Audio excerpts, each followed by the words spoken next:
Assembly projection మనం చూస్తున్నాం ఏ విధంగా సీట్లు ఉన్నాయి, ఏ రకంగా ప్రస్తుతం ట్రెండ్ కనిపిస్తోంది. 169 ఎన్డీఏ కూటమి సాధించుకుంటుంది అనేది ఒక ట్రెండ్గా చూస్తున్నాం ప్రొజెక్షన్గా.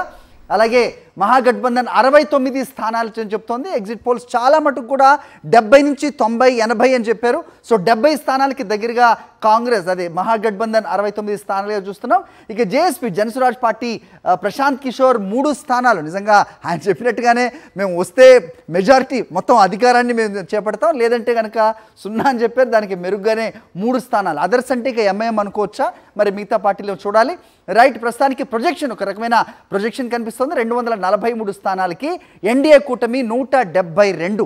అంటే ఎగ్జిట్ పోల్స్ ఏవైతే చెప్పాయో 140 నుంచి 160 దాన్ని ఎక్సీడ్ చేస్తూ కూడా ప్రస్తుతం ఈ ఫలితాలు ఉండొచ్చు అనే ఒక ప్రొజెక్షన్ మనకి స్క్రీన్ మీద కనిపిస్తోంది.